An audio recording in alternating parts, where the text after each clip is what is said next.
kasih-Mu sampai ke langit, setia-Mu Tuhan sampai ke awan. Betapa berharga kasih setia-Mu, anak manusia berlindung padamu. Shalom Bapak Ibu Saudara-saudari yang dikasihi Tuhan Yesus Kristus. Bagaimana kabarnya hari ini? Semoga semuanya sehat, baik, sukacita dalam perlindungan Tuhan kita Yesus Kristus. Mari Bapak Ibu Saudara-saudari, sebelum kita membaca dan merenungkan firman Tuhan, kita akan berdoa. Bapa yang penuh kasih, pada saat ini kami datang dengan kerendahan hati, memohon tuntunan Roh Kudus-Mu, supaya diberi hikmat dalam kami membaca akan firman-Mu, juga di dalam merenungkannya, supaya diberi hikmat untuk boleh mengerti. Terlebih kami diberi kesetiaan memberlakukan sabda-Mu dalam kehidupan kami hari lepas hari. Di dalam nama Tuhan Yesus Kristus kami memohon. Amin. Ibu, bapak, saudara-saudari yang dikasihi Tuhan Yesus Kristus, kita akan memperhatikan firman Tuhan yang kita ambil dari Injil Markus, pasalnya yang ke-12, ayat 13 sampai dengan 17. Lembaga Indonesia memberikan judul tentang membayar pajak kepada kaisar. Silakan ibu, bapak, saudara-saudari untuk menyimaknya dari Injil Markus pasal 12 ayat 13 sampai dengan 17. Saya akan membacakan untuk kita. Kemudian disuruh beberapa orang Farisi dan Herodian kepada Yesus untuk menjerat Dia dengan suatu pertanyaan. Orang-orang itu datang dan berkata kepadanya, "Guru, kami tahu Engkau adalah seorang yang jujur dan Engkau tidak takut kepada siapapun juga, sebab Engkau tidak mencari muka, melainkan dengan jujur mengajar jalan Allah dengan segala kejujuran. Apakah diperbolehkan membayar pajak kepada kaisar atau tidak? Haruskah kami membayar atau tidak?" Tetapi Yesus mengetahui kemunafikan mereka, lalu berkata kepada mereka, "Mengapa kamu mencobai aku? Bawalah kemari suatu dinar supaya kulihat." Lalu mereka bawa. Maka ia bertanya kepada mereka, "Gambar dan tulisan siapakah ini?"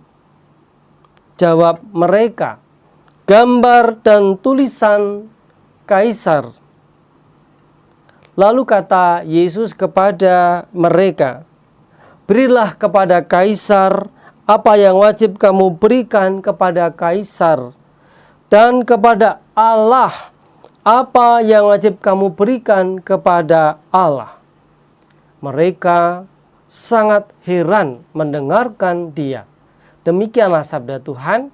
Berbahagia kita yang mendengarkan dan yang menerapkan dalam hidup kita hari lepas hari.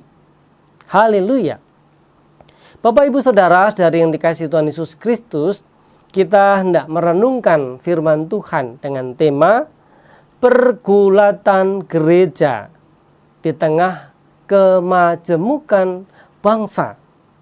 Nah, ibu, bapak, saudara-saudari, berbicara tentang pergulatan gereja pada umumnya dan juga secara khusus kita, Gereja Kristen Indonesia yang disingkat dengan GKI, yang juga berada di tengah kemajemukan bangsa ini. Apa yang hendak kita lakukan? apa yang hendak kita perbuat di dalam kita menjalani hidup di tengah-tengah kemajemukan, di dalam pergumulan kita sebagai gereja Tuhan. Nah, Ibu Bapak Saudara, ada seorang pendeta GKI yang pernah melayani menjelang akhir hidupnya di Gereja Kristen Indonesia Bekasi Timur. Beliau adalah almarhum Pendeta Eka Dharma Putra yang meninggal pada tahun 2005 di usianya yang ke-62. Beliau adalah pendeta yang memiliki kepedulian terhadap kondisi, situasi, bangsa dan negara kita Indonesia. Beliau tidak hanya berpikir atau konsentrasi pada masalah-masalah etika atau masalah yang lainnya, tetapi juga berpikir, berkonsentrasi tentang bagaimana kehidupan kita sebagai orang Kristen di tengah-tengah pergulatan bangsa ini. Apa yang harus kita lakukan sebagai gereja Tuhan yang menjadi bagian dari warga negara Indonesia? Beliau memikirkan tentang ideologi negara kita, Pancasila, yang pada hari ini kita peringati sebagai hari lahirnya, yaitu tanggal 1 Juni. Beliau mensejajarkan atau beliau membicarakan dengan hukum kasih yang Tuhan Yesus ajarkan kepada kita, bahwa Pancasila dan firman Tuhan atau iman Kristen itu tidak bertentangan, justru saling menguatkan. Apa yang ada di dalam inti pemikiran Pancasila itu adalah kehidupan yang selaras, yang harmonis, yang baik antara siapa? Antara warga negara, manusia secara pribadi dengan Tuhan, yaitu sesuai dengan agama dan keyakinan masing-masing. Tetapi walaupun dalam keyakinan agama masing-masing yang tidak semuanya sama, tetap harus diajak untuk berpikir bagaimana hidup warga negara Indonesia itu juga peduli terhadap sesamanya. Nah, dalam ajaran gereja, kita mengenal ajaran kasih atau hukum kasih. Kalau kita perhatikan di dalam hukum kasih yang ada di dalam Injil Matius pasal 22 ayatnya yang ke-34 sampai dengan 40, bisa Bapak, Ibu, Saudara-saudari baca sendiri di rumah masing-masing, yang intinya berbicara tentang kasih kepada Tuhan dan kasih kepada sesama kita manusia, yang menjadi lambang dari kekristenan kita yang berupa salib. Salib itu adalah palang. Kalau yang ke atas yaitu vertikal itu melambangkan relasi kita dengan Tuhan, dan yang horizontal, yang lurus itu melambangkan relasi kita dengan sesama kita manusia, siapapun itu. Tidak pandang agama, tidak pandang suku ataupun bangsa, bahasa. Yang jelas adalah sesama kita, bahkan dengan sesama makhluk ciptaan Tuhan. Nah, Ibu, Bapak, Saudara-saudari yang dikasihi Tuhan Yesus Kristus, kalau ada orang yang mengatakan saya Kristen, saya Pancasila, itu tidak salah. Itu tidak bertentangan antara iman dengan dasar negara kita. Karena memang tadi saya katakan prinsipnya adalah sama, yaitu mengajak kita untuk hidup berelasi di tengah pergulatan, kemajemukan bangsa kita. Firman Tuhan yang kita baca pada saat ini, yang kita perhatikan dari Injil Markus pasal 12 ayat 13 sampai dengan 17 yang berbicara tentang membayar pajak boleh atau tidak. Itu adalah pertanyaan dari beberapa orang yang datang kepada Yesus. Dikatakan pada ayat yang ke-13, kemudian disuruh beberapa orang Farisi dan Herodian kepada Yesus untuk menjerat dia dengan suatu pertanyaan. Jadi orang-orang Farisi dan juga Herodian, orang Farisi ini adalah orang-orang yang notabene adalah ahli Alkitab, tahu tentang firman Tuhan, dan juga orang-orang Herodian ini tentunya adalah orang-orangnya Herodes, pemerintah atau raja yang memerintah di wilayah pada waktu itu, yang tujuannya mereka datang untuk menjerat, menjebak Yesus dengan pertanyaan yang mungkin bagi mereka itu akan sulit, tidak bisa dijawab oleh Yesus. Di sana dikatakan orang-orang itu datang dan berkata kepadanya, "Guru, kami tahu engkau adalah seorang yang jujur dan engkau tidak takut kepada siapapun juga." Ini ibaratnya kalau orang mengatakan itu ngalem dulu, ya, menjunjung bombong supaya orang itu bangga mungkin, atau bahkan juga menjadi pongah, menjadi lupa diri. Tetapi Tuhan Yesus tidak seperti itu. Ia tahu bahwa mereka datang itu dengan maksud yang tidak baik. Tetapi luar biasanya Tuhan Yesus tetap bersikap baik. Baik orang itu datang dengan maksud yang baik ataupun maksud yang jahat sekalipun, Tuhan Yesus tetap melayani mereka. Kita melihat dikatakan di sana, tetapi Yesus mengetahui kemunafikan. Itu ayat yang ke-15 yang menegaskan apa yang saya sampaikan tadi. Yang kemudian mereka bertanya kepada orang-orang itu, yaitu Tuhan Yesus bertanya kepada orang itu, "Mengapa kamu mencobai aku?" Jadi Tuhan Yesus tahu mereka itu datang bertanya untuk menjebaknya.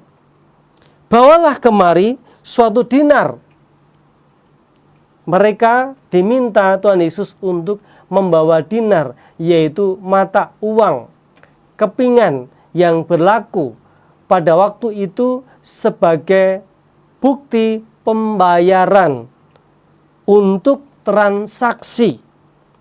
Di sana kemudian diterima oleh Yesus dinar itu, kemudian berkata kepada mereka, yaitu orang-orang Farisi dan orang-orang Herodian yang datang kepadanya, "Gambar dan tulisan siapakah ini?" Biasanya kalau kita melihat uang logam, uang koin, selalu ada berapa sisinya, Bapak Ibu Saudara? Ya, betul, ada dua sisinya.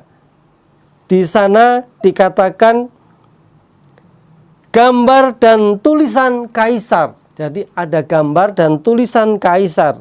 Lalu kata Yesus kepada mereka, "Berikanlah kepada kaisar apa yang wajib kamu berikan kepada kaisar, dan kepada Allah apa yang wajib kamu berikan kepada Allah."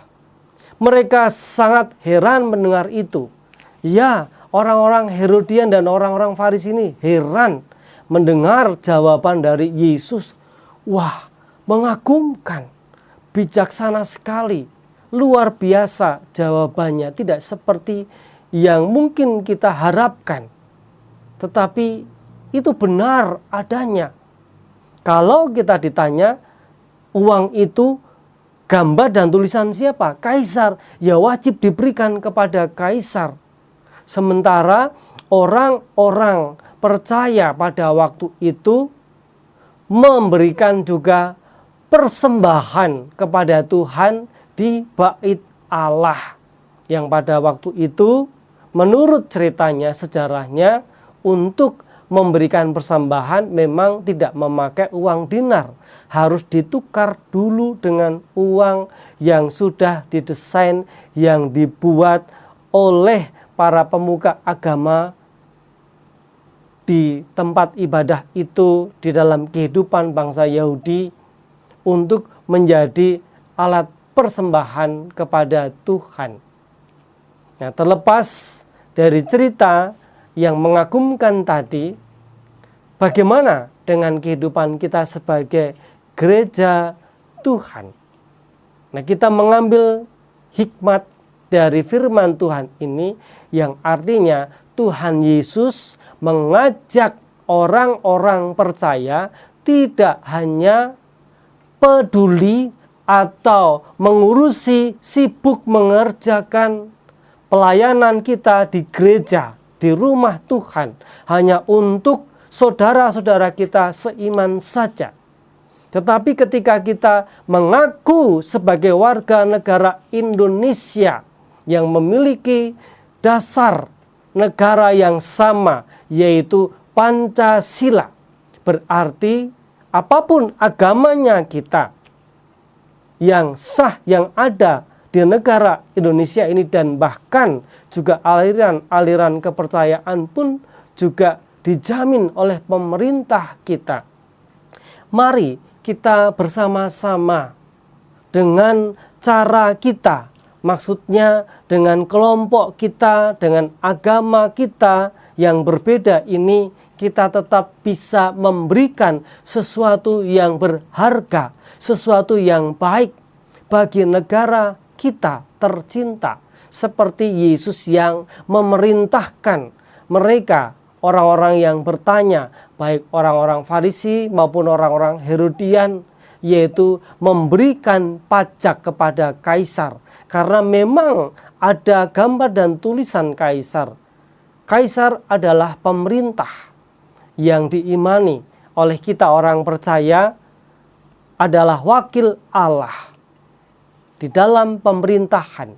Kalau sekarang dalam kehidupan bangsa negara kita, ya berarti presiden, wakil presiden, para menteri dalam kabinet, pemimpin-pemimpin di daerah, baik gubernur, baik wali kota, bupati, beserta wakilnya, mereka semuanya adalah wakil Allah, wakil Tuhan yang menjadi pemimpin bagi kehidupan kita dalam bermasyarakat, berbangsa, dan bernegara.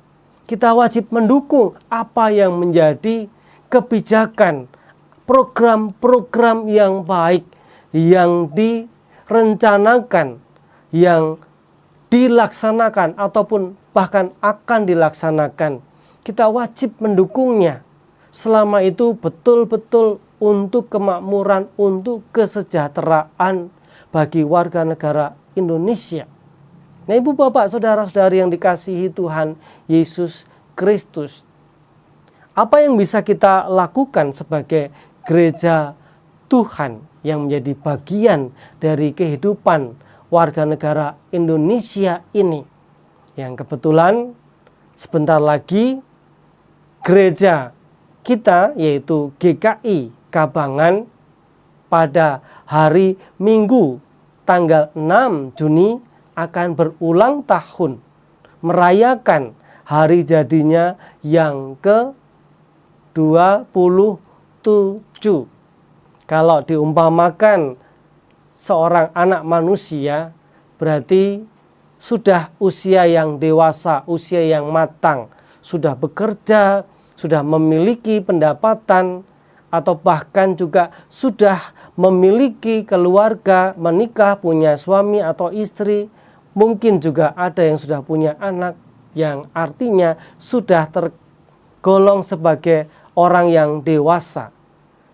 Gereja kita yang juga sudah dewasa, usia sampai ke 27 tahun ini, ada juga karena kemurahan Tuhan, ada juga karena kasih Tuhan yang didewasakan dari gereja induk kita, GKI Coyudan. Nah, Ibu, Bapak, Saudara-saudari yang dikasihi Tuhan Yesus Kristus, apa yang harus kita lakukan dan apa yang bisa kita lakukan di dalam berperan serta untuk mensejahterakan atau melakukan sesuatu yang baik bagi negara kita? Mungkin kita tidak mampu berpikir yang jauh ataupun istilahnya yang berat-berat.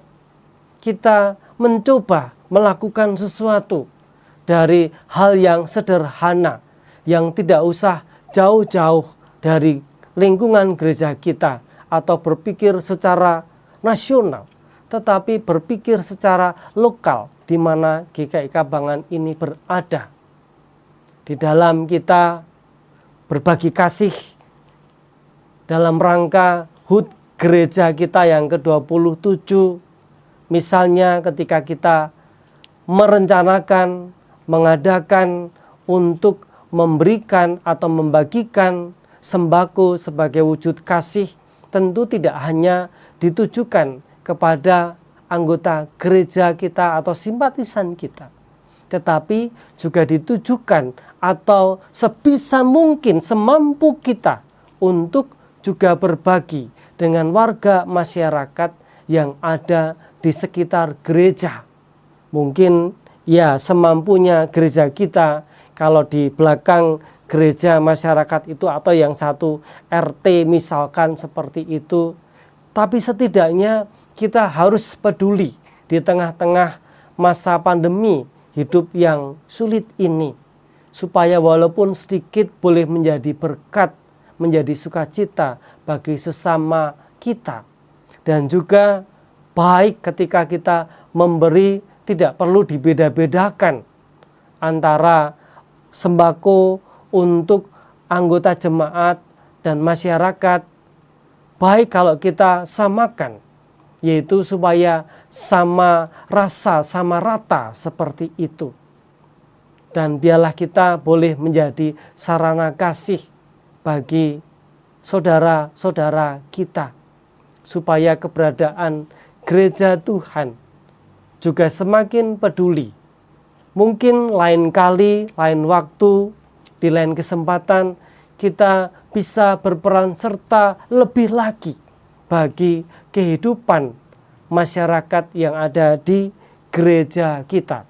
Mari Ibu, Bapak, Saudara yang dikasihi Tuhan Yesus Kristus, dalam pergulatan gereja di tengah kemajemukan bangsa ini, kita terus mengedepankan kebersamaan, kehidupan bermasyarakat. Tidak hanya memikirkan kepentingan gereja kita, tetapi juga memikirkan bagaimana kehidupan baiknya untuk saudara-saudara yang ada di sekitar kita, siapapun mereka.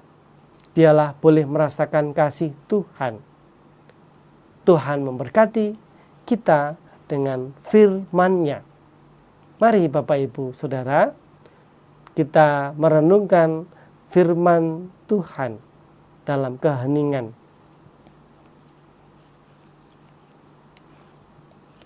Mari kita berdoa.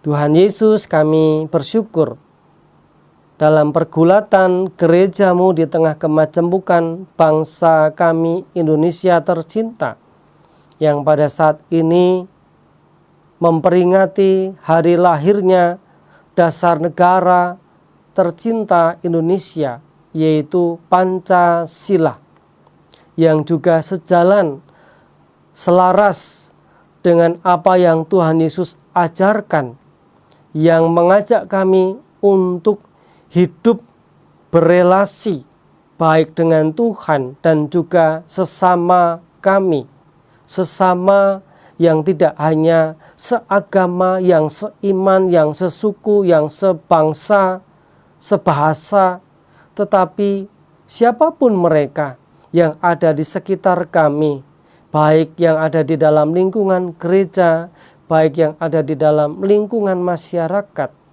biarlah kami boleh hidup saling membantu, saling peduli, gotong royong, sehingga boleh saling meringankan beban kehidupan kami sebagai warga anak bangsa dengan cara dan kemampuan yang kami miliki.